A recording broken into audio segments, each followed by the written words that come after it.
People have been looking at you as like the next generation to kind of like you, Kishane, to lead the next generation of Jamaicans. I just wonder what it means to wear that black, green, and gold on your chest every time you come out, and of course now having the gold medal for Jamaica.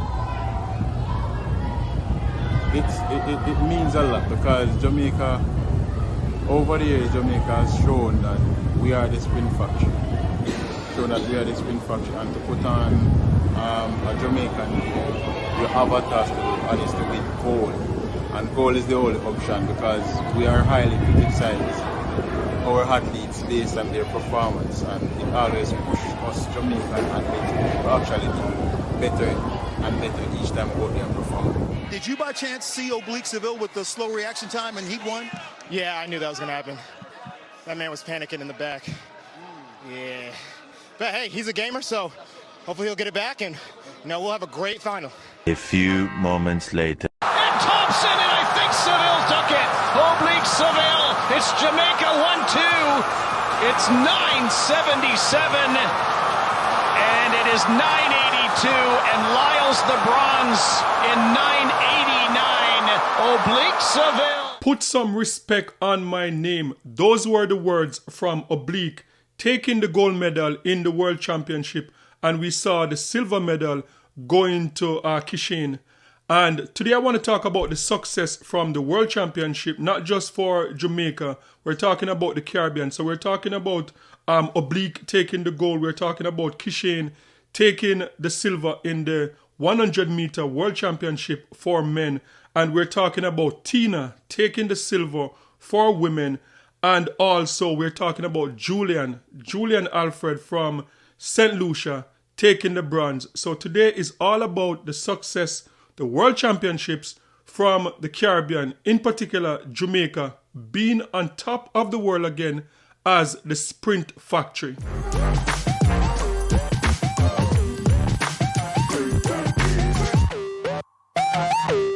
I know today a lot of people are going to focus on the athletes and the success that they had in the World Championship so far.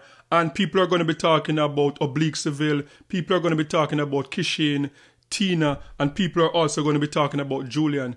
But I think we have to move the conversation also to the infrastructure that we see in Jamaica. We have to move the conversation to the MVP track club, Stephen Francis, Glenn Mills. I believe that is the real conversation that we need to have, because Jamaica, since the first medal in 1948 with Otto when he won the gold medal for Jamaica, Jamaica's first Olympic medal was a gold. And since 1948, we have seen a lot of success in Jamaica. We have seen a lot of success in Trinidad and Tobago. We have seen a lot of success in St. Kitts and Nevis. And we're seeing success now in St. Lucia. So talent in the Caribbean is undeniable. The Caribbean have a lot of talent. So I believe that the real focus is the infrastructure and the coaching, because growing up 40 years ago as a young boy watching the Olympics and seeing like Merlene Ottey from Jamaica, seeing like Otto Boland from Trinidad and Tobago, Kim Collins, and we see all the Caribbean talent, and most of those talent had to go to America for training.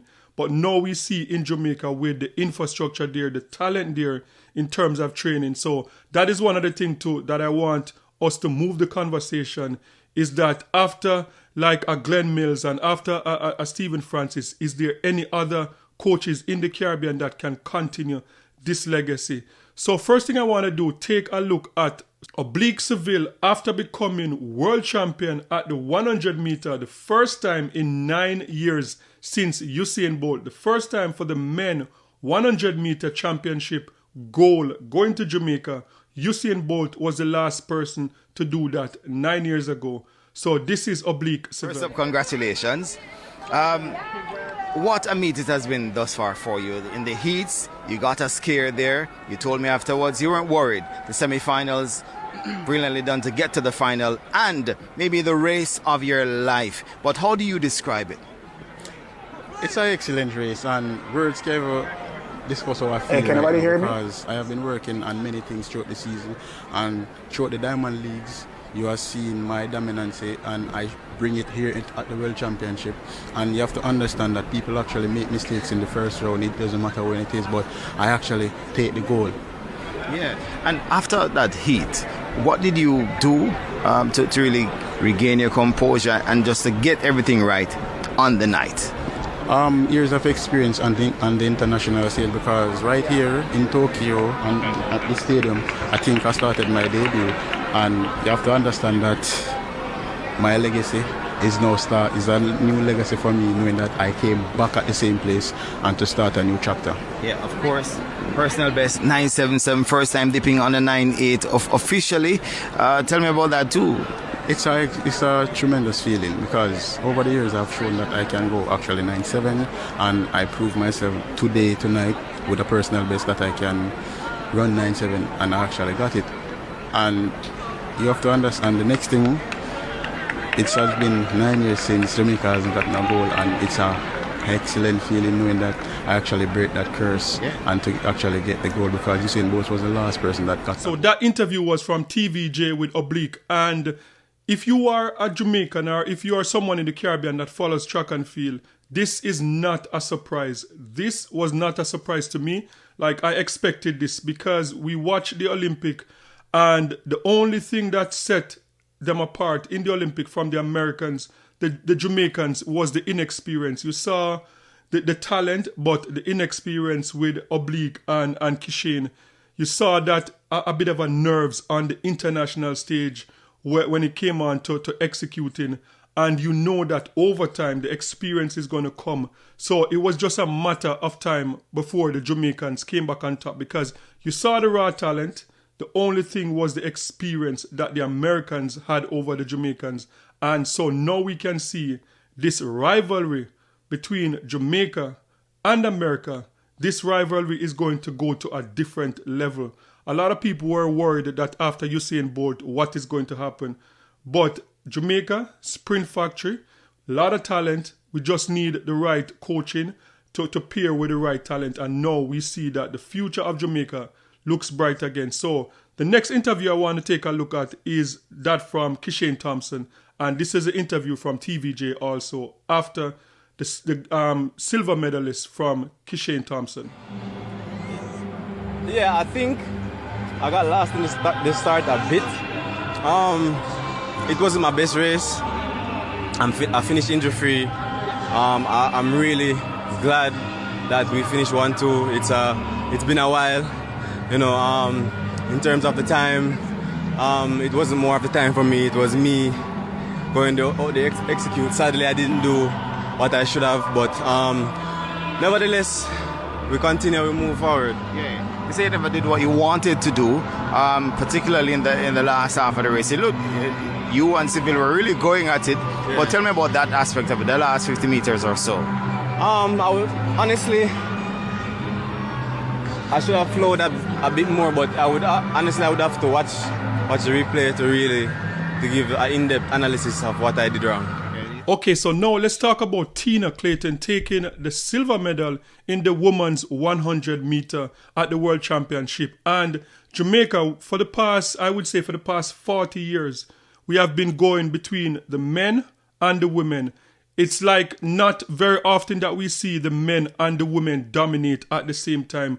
We saw in the early days where the women, Dion Emmons, Merlene Ottey, and those women from back in the days dominating. And then we got to the men dominating. And then after that, we saw like Shelley and Fraser and Elaine Thompson dominating when the men weren't doing so well. So now we see the young sensation, 20-year-old Tina Clayton and her twin sister, that the future of Jamaican women track and field. And now we see, like, probably for the first time, we could see women, Jamaican women and Jamaican men dominating in the track and field at the same time. So this is the interview from Tina Clayton after she gained her silver medal at the World Championship, and she's only 20. Just imagine what is to come with her and her sister. So this is the interview from TVJ. It was nothing. It was nerves, but you can't let the nervousness overcome you, because there's a mind over matter. And you know when you make it, you let your mind control you. That where it goes wrong. So when I was at the line, I was all execution. You know, once you put up a good execution, then you'll see the results. Yeah, at the halfway stage, you're right there in front, right there. You know, do you recall, you know, that part of the race? For me, it was a tunnel vision. I can't even tell when somebody creep up or when somebody pass. It was always a tunnel vision, but I'm grateful that I could come out here, put my best foot forward. And of course, getting a silver medal at your first World Athletics Championships, how does that feel? It feels good. Everybody can see. My mother traveled 20 hours from Jamaica to see this. I couldn't disappoint her. Tia is also here. She didn't get us a medal last year. I know that I had to come out here and do it for both of us. I want to shout out a big thank you to my coach and the coaching staff. They are behind me 24/7, and they have told me that the confidence is there. Just put in the hard work and I will see the result. Okay, so that was Tina Clayton, 100-meter silver medalist in the World Championship. And as I said, the future looks bright for track and field in Jamaica, both men and women. As I said, there's not many times in the past 40 years where you see the men and the women dominate at the same time.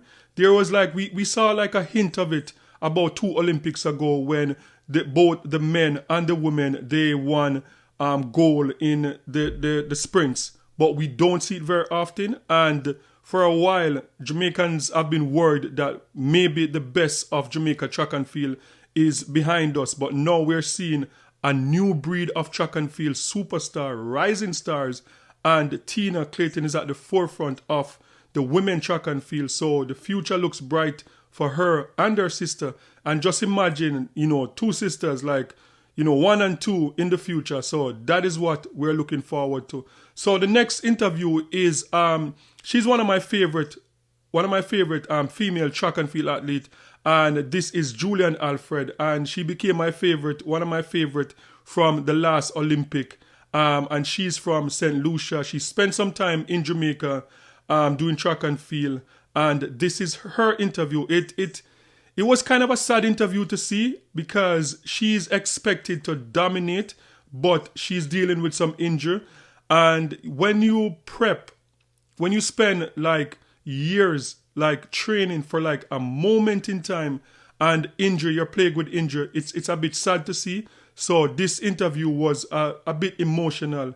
But Julian Alfred, this is what her interview looked like. Bronze medal. He looking smooth. How did you feel throughout the race? I did not feel the very best. I think I've heard it all season, and I think stepping on the line, feeling my hamstring, I think I've heard that literally like all season, and I was panicking a little bit because when I was in my last block start, I felt a cramp in my hamstring, so it's fine, it's cool. So then how do we prepare for the 200 after this? How's your body feeling? Is ready to compete? I have to go back and see what my team decides, to be quite honest. I don't want to get emotional because, training is so hard for this. And, sometimes track and field can be a very unforgiving sport. And to work my way all the way to the final and to, get a cramp is just very disappointing.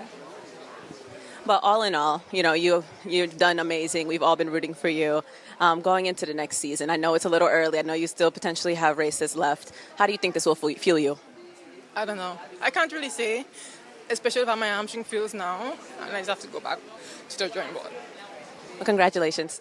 Okay, so that was Julian Alfred, and this is the perfect segue to really talk about what I want to talk about in terms of the Caribbean and the infrastructure in track and field. We saw with Julian Alfred from the Olympics the power of being on the world stage, and for us in the Caribbean, when you look in the Caribbean, you just see dots.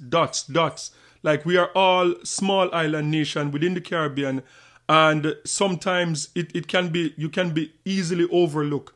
And we saw the last Olympic where Julian Alfred, if you're from St. Lucia, that is one of the most memorable moment in probably our lifetime, to see her on the international stage dominating and to see her with the flag of such a small island. And that is what the Olympic and track and field has brought to the Caribbean. We saw it in Trinidad and Tobago with Otto Boland back in the days when Otto Boland was one of the only men in the Caribbean dominating at that time and waving the Trinidad flag. And we saw all people in the Caribbean was just so proud. We see it in Jamaica for over the past 30 years. So the power of track and field and bringing attention to your country, because as I said, Julian Alfred, a lot of people saw St. Lucia for the first time when she, on the Olympic stage, on one of the biggest stages in the world, with the flag, the St. Lucian flag. So that is why I believe that we have to move the conversation now to the infrastructure. And I'm talking about Stephen Francis, I'm talking about Glenn Mills. These men are like heroes because, as I stated earlier, growing up like 40 years ago and watching the Olympic as a child, and seeing our Caribbean nationals on the international stage. And back in the days, like everyone, like from Merlin Ottey to Dion Emmons, they would have to attend university, a track program in America in order to get the proper training that they needed to compete on the international stage. And not until we saw like Asafa Powell, like one of the first Jamaicans to stay home and to gain a lot of success, becoming the fastest man in the world, training at home, and we saw Usain Bolt, and the list continues. So the infrastructure, I believe that there should be no amount of money like the government. There's not enough money in Jamaica right now to pump into development, the infrastructure, because the raw talent is there. The raw talent is in Jamaica. The raw talent is in Trinidad. The raw talent is in St. Lucia.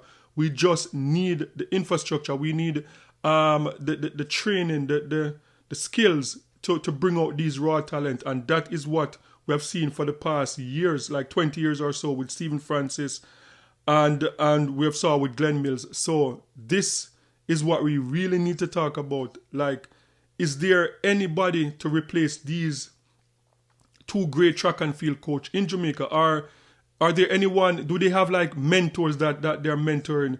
Because that is going to be the key for success continuing in the Caribbean. We have the raw talent. We just need the skills to bring out those raw talent. So that is what I would want to see in Jamaica, in Trinidad and Tobago. The government investing in these coaches to bring out the best in our raw talent that we have in the Caribbean. Because the thing with track and field is that the big stage that you're on at the World Championships, the Olympics, in hospitality and tourism, the Caribbean spend millions of US dollars every day marketing. This is almost like free marketing. And I believe that a lot of companies in the Caribbean that wait for success before they invest into these athletes, they need to start taking a different approach. You see potential in these athletes, you need to start investing now. I believe that the more we invest in the raw talent, then the more we will see. Don't wait for the success before you start investing in them. So that is where I believe that the conversation needs to go in terms of coaches in the Caribbean. So sound off in the comment section. Let me know your thoughts on this. Is there any other good coaches, track and field coach in the Caribbean that we see coming up on the horizon, like a Glenn Mills and like a Stephen Francis? Leave it in the comment section. And we'll continue with some more of the interviews from Oblique Seville, from Kishane Thompson, and from Tina Clayton. And just keep watching and you'll see some of the interviews coming out of the World Championships and the success that Jamaica had in the championships. And Jamaica is back on top of the world as the sprint factory. 100-meter silver medalist. And no one can take that from you, right? What a difference a year makes. Because when I spoke to you at trials last year, completely different, Tina. Can you talk to me about what you're currently feeling now, please? As you said, last year was very different. My agent and I was speaking about it earlier. I am grateful. I am very thankful for them. Coaching staff, agent, manager, everybody around me. They have pushed me. They have seen the potential and they have speak life into me. And when I see my sister compete last year at Paris, it was like it gave me a drive and know that yes, you have setbacks are greater comebacks. And when I started training last year, I was actually training this time last year. These are the time that I started training last year and I finished competing at this time. You know, it's crazy. And when I started training, I speak to myself every day, and people who train with me know that I speak to myself. It's normal as Jamaicans. So I speak to myself, and you know, sometimes the body gets tired and the mind will tell you that, oh, you're tired. I always overcome the mind. You're not tired. You can go for it. Go. That's the thing I do at training, pushes myself and make sure I was in a great space mentally. I surround myself with people.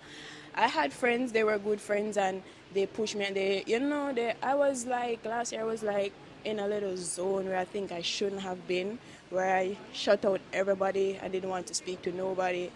And I have seen where it has put me, and it has put me through a lot. And this year I decided, okay, let's step out of the comfort zone a little. And we open up. If I have a problem, I speak. And I'm grateful for my friends. So big up Daniela and Pooch. Big up to Uno. Yeah.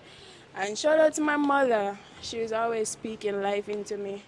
You know, my mother is a big Christian. She always say, put God first in everything you do.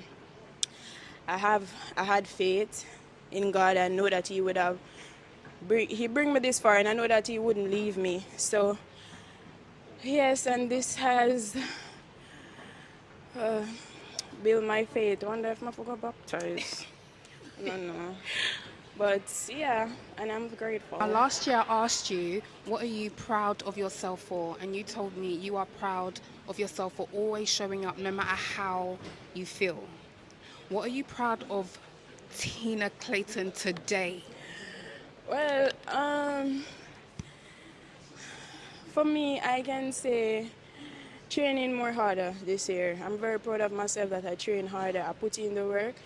I stopped complaining, because I found my biggest downfall was complaining about, oh, training this too hard, this and that and that and that. I realized that was my downfall last year. I stopped complaining and I started trusting. So I leave everything in God's hand and in my coach hands also, because I knew that once the program is set, I know that I can achieve things. All right, Kishane Thompson, second global championships, second medal in the 100 meters. What's the initial reaction, getting your silver medal here? I'm really grateful. This has been a long season for me. It's been a true season. I never had a true season before, so I'm really grateful and satisfied. I know that, like you said, you never had a true season where you competed very frequently. Now, at the end of it, does it feel different knowing you were able to remain healthy throughout all of 2025? Yes, it's not just different. It's a phenomenal feeling to know that, hey, I went through the entire season. There were niggles here and there, but no major injury. And how did you feel about your execution in that final? I know that, I know you always want the gold medal and, you always want to run fast, but I wonder how you feel about your execution. The execution wasn't the best, but it wasn't the worst. There are always going to be things that I can tweak, because they're always going to be your best. But nevertheless, I'm happy I finished injury-free and I got a medal. I'm just enjoying myself right now. Do you feel more comfortable competing on the global stage now, even though it's only been a few years of you being, one of the top guys? Yeah, it's become second nature somewhat for me, because I never had this experience. I look at it like in Jamaica, we season our meat, then we put it in the frying pan. For me, I wasn't seasoned. I just came on the circuit and I was just in the frying pan, and I had to just do my thing. So now I'm getting a lot more experience. I call it battle experience, I like to call it. So it's just going to be phenomenal here and out. And now representing Jamaica, like what does that mean? Being one of the guys that so many people are looking up to, and being able to put the black, green, and gold on your chest. What does that mean to you? I mean, it's a phenomenal feeling that hey, I can represent Jamaica, the sprint nation. We are the fastest people alive, and to know that hey, we are known high and low and wide. So it's a good feeling. And last thing, what is something you want to tell your coach? I know you have a great relationship with the coach, and everything that he's done for you. What's something that maybe you want to tell him, or you've already told him? I don't know. We are work, man. We are work. Nevertheless, we are work. We know what we do. We know what we need to do, but we are work. All right, Oblique Seville, 100-meter world champion. I mean, what's the initial reaction coming off the medal ceremony, knowing you have a gold medal around your neck? To be honest, I still haven't processed it at yet, but it's a moment for me right now that I should enjoy, because my seasons and the previous seasons before, I have shown my talent, but injury always defeats me in the end. So now that I am injury-free, I show what I am capable of in this time period, and actually get the goal. So it's amazing feeling. I wonder how, because like you said, there's been injuries that you've dealt with, but even at trials, that was a very tough moment that, almost saw you lose it, but you pushed through to make the team and to come here. I wonder how you were able to kind of overcome a moment like that to get here. I just trust in God, and in that moment I realized that I am a true competitor and a fighter. Despite what I have went through at the trials, I still managed to make the team with an excellent talent. So I know for sure is that it's all in due time that I am going to be on the podium, and this is the year that I am on the podium, which is good. How did you feel about your execution in the race from start to finish? Do you feel like you put together the best race you could? To be honest, I think it is, apart from the semi-finals, apart from the East, I think it's one of my worst. Not so bad, but the start is one of my worst starts, to be honest, so far. Yeah, because I spoke to my coach about it, and trust me, he said my start was horrible. Because I didn't get the start that I should. I didn't execute the first part that I should execute, but I actually got the last part. So I said, okay, I'm going to work on the first part this time around. Did you think about that, I don't know, after 30 to 40 meters? Was it in your mind that you didn't execute the start? And I don't know. I know in myself that something was off, but I have to say, okay, I have to keep going and going, because we all make mistakes. And you have to make up on that mistake and say, okay, the race is already gone. So you have to make up on that race and say, okay, this is it. This is the time. And I wonder, after the races that you had, obviously London, but Lausanne, where it was pouring rain and you ran 9.87, did that give you confidence about what you were going to be able to do here, or did you already have that confidence in you? I really have that confidence, because national trials is what taught me a lot, and that's where I gained high confidence, to be honest. And I know that I'm going to do great things, and here it is right now. What does it mean to be training under Glenn Mills, right? Where obviously you worked with Usain Bolt, but you're kind of setting a new, legacy in a sense for, what Glenn Mills is doing, with athletes in Jamaica. What does it mean for you to be with him? It means a lot, because Usain Bolt is the fastest man alive, which Glenn Mills coach, and to be under his tutelage is a dream come true when I was like a teenager or a young kid, and knowing that I am under his tutelage and he has done so much for me, and he has taught me about the sport, taught me otherwise, and led me to become the world champion. That shows his class and his coaching, that he's one of the best coaches in the world. And good. Did Glenn find you, or did you find Glenn? How did you guys meet? It's a long story. I found him because I wanted him to train me I wanted him to train me, so that was it.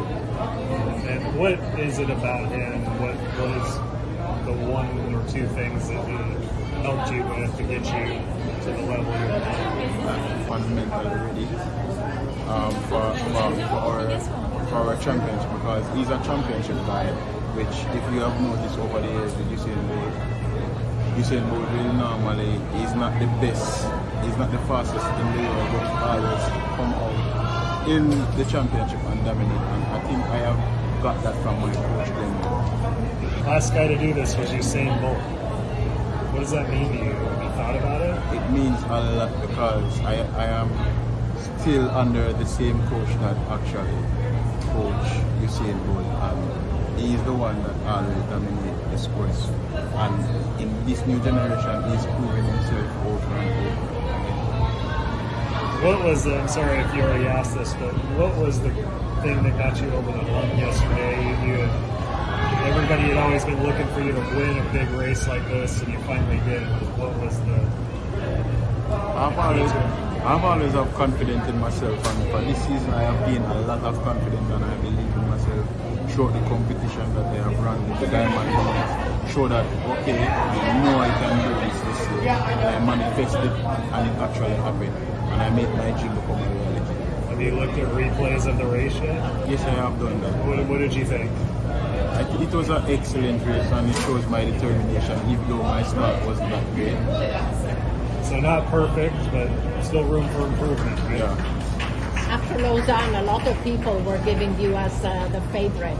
Did you feel the pressure, or just felt so confidence from that result? I have to understand, when you perform at a certain standard, people is going to have an expectation, but you as the individual athlete has to know that you have a task to do, and you have to get the job done.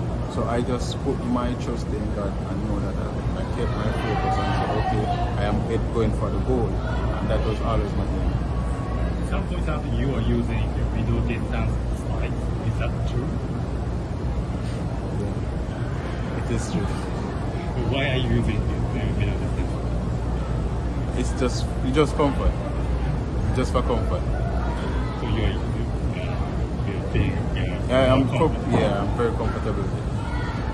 Alright, thank you. Thank you. Congratulations. Well, can I ask one more? Just last one is just obviously people have been looking at you as like the next generation to kind of like you, Kishane, to lead the next generation of Jamaicans. I just wonder what it means to wear that black, green, and gold on your chest every time you come out, and of course now having the gold medal for Jamaica. It means a lot because Jamaica, over the years, Jamaica has shown that we are the spin factory. And to put on a Jamaican, you have a task to do, and it's to win gold. And gold is the only option because we are highly criticized, our athletes, based on their performance, and it always pushes us Jamaican athletes to actually do better and better each time we go there and perform.